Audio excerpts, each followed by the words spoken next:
18 ways to become unstoppable. Well, guys, this is part one on how to become unstoppable. I'm going to talk about how to never stop learning, do what you said you would do in perspective. I'm bringing you something pretty powerful over the next couple of weeks, and it's 18 ways to become unstoppable. I'm going to introduce 3 to 4 of these concepts every single time. We're going to dive into exactly what they are and some insights on how you can put them into action. So let's get started. Today, we're going to start with never stop learning. Now, this is number one. It's up there for me. You know, this one concept, never stop learning, it's the most important, because often people say to me all the time is they need to take actions to get from where they are to where they want to be, from point A to point B, and they need growth to get them there. So learning is probably one of the biggest triggers that you need, especially if you have big goals and big milestones. It's basically critical. So one of the things I like to tell people is, like, read a book a week, and it's a lot easier than it sounds. You know, when you understand, it's like an author puts everything they've learned together, the best stuff, the best knowledge they could acquire, into one book, and you can absorb their last 5 years of knowledge in 1 week if you could. And you could learn from the 4 of the best industry leaders every single month by reading a book a week. You know, that's amazing. And you don't need to read the whole book. You could skim the book and find the chapters that are most going to benefit you instead. And you can start, instead of reading the book cover to cover, or, you know, you can say, oh, I don't have time to read a book. You might be thinking that. It's like, well, that's okay. Chuck it on Audible, or get an audio book, and that's a great option. And read it as you're, listen to it as you're going from point A to point B, or while you're training. You simply just need a desire to grow. The foundation is the mindset of a growth mindset. You have to be open to learning. You have to understand that you don't know anything. You have to have the humility. And the more you learn, the more you realize you don't really know much at all. And the more then you're open to learning again. I think that's one of the biggest things. So you have to show up, in conversations this way. I'm humble enough to always learn, because every single person can teach me something. It doesn't just have to be the book. It could be the barista. It could be the cleaner. It could be my employees. It could be anyone who's teaching you to grow. And that's why never stop learning is the crucial factor, that you need to continue to fill your cup with education and find the opportunities to learn all around you. Go to conferences, talk to coaches, find someone who's going to lift you up rather than pull you down. Every opportunity is a growth opportunity. The next thing to become unstoppable is you got to do what you said you're going to do. I think this is number 2. It's do what you said you will do. It's incredibly important to follow through and commit to what you're going to do, right? But we often lie. We lie to ourselves more than anyone else out there. You know, with other people, we want to follow through. We want to build trust with them. People want to work with those who can trust as well. And these small interactions, essentially interactions, these micro lies you say you're going to do yourself. It's like, you might say, I'm going to train in the morning, and then you press snooze. It's like, oh, I'm a bit too tired. That's a lie. Or you say, I'm going to eat healthy, and you don't. And it's like, well, then you just lied to yourself. I'm going to do this podcast. I'm going to do this video today. And it's like, oh, I'm too busy to do it. Well, that's another lie. Because you have to understand that these micro lies add up.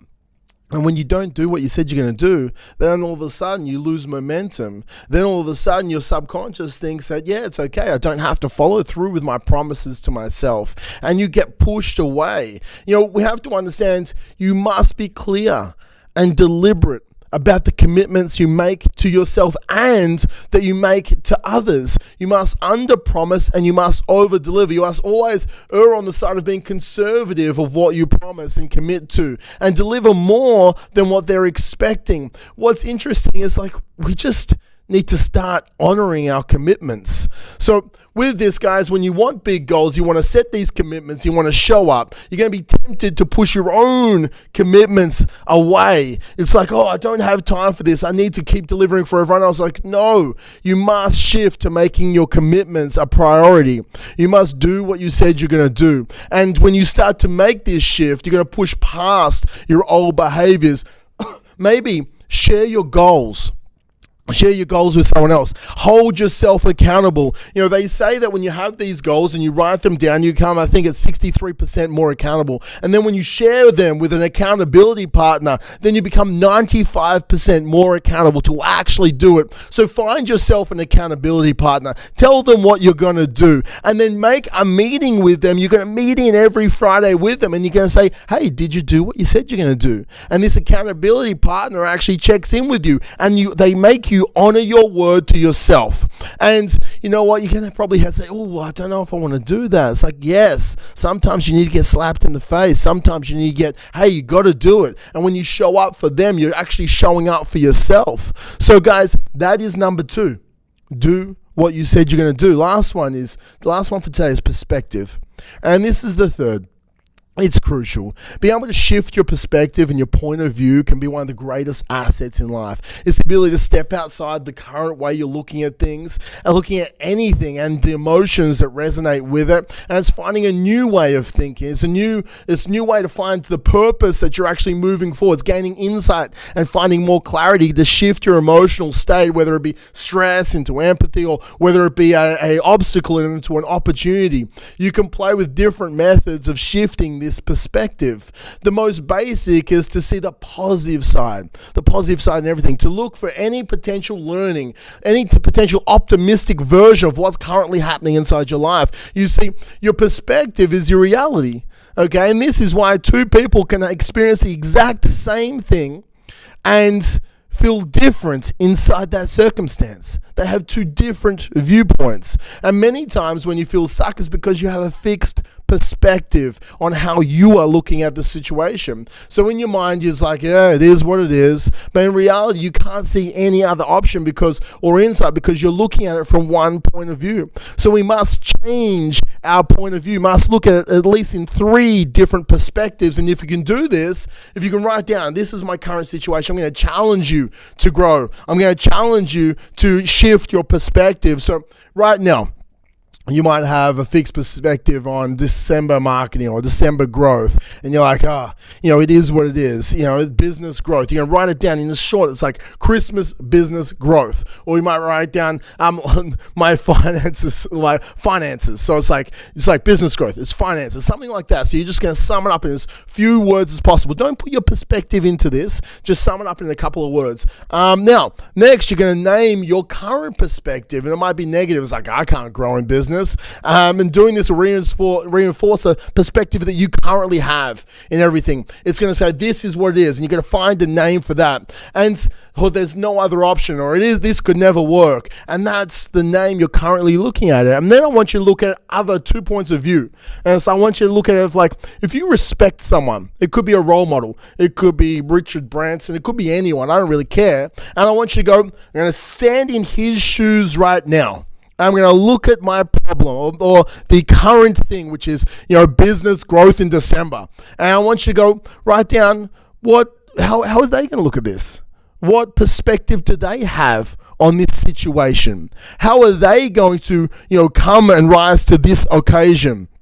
How do they see it? They see it negative or positive? They see it as an opportunity. If they saw it as an opportunity, how would they do that? And then you might look at it as your, past self. Okay, as a kid, or you might look at it as your future self, the person who's already got their multiple $1 million business. How would they look at it? So when you're looking at it from these different perspectives, you've got this essentially this inside point of view. Okay, this problem that you've currently got, or this situation you currently got, you got your current perspective, and you got the perspective of 1 to 2 to 3 other parts, and then all of a sudden we're seeing this 360-degree view of what we thought originally was just a problem.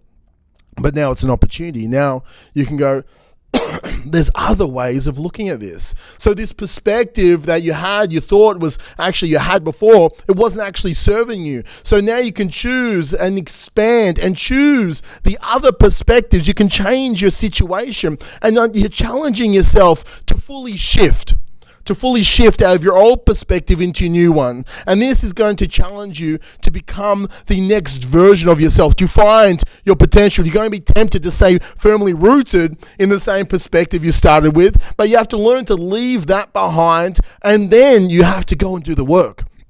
You have to take you through this through three perspectives whenever you feel stuck. Okay, and then write down your new thoughts, and you want you to put them down and go, okay, this actually feels good. You start feeling positive again, and it's going to get naturally easier with time to shift perspectives faster. And you can always look at it like this. So moving forward, and never accept there is a fixed reality in anything, and always remember that you get to choose your perspective and ultimately shape every situation through that. So guys, these are the first 3 ways you can become unstoppable. These are the first 3 of 18 ways to become unstoppable. If you want to never stop learning, you want to always do what you said you're going to do, and you want to have some perspective. Next video, I'm going to share my next 4. In the meantime, start putting these into place.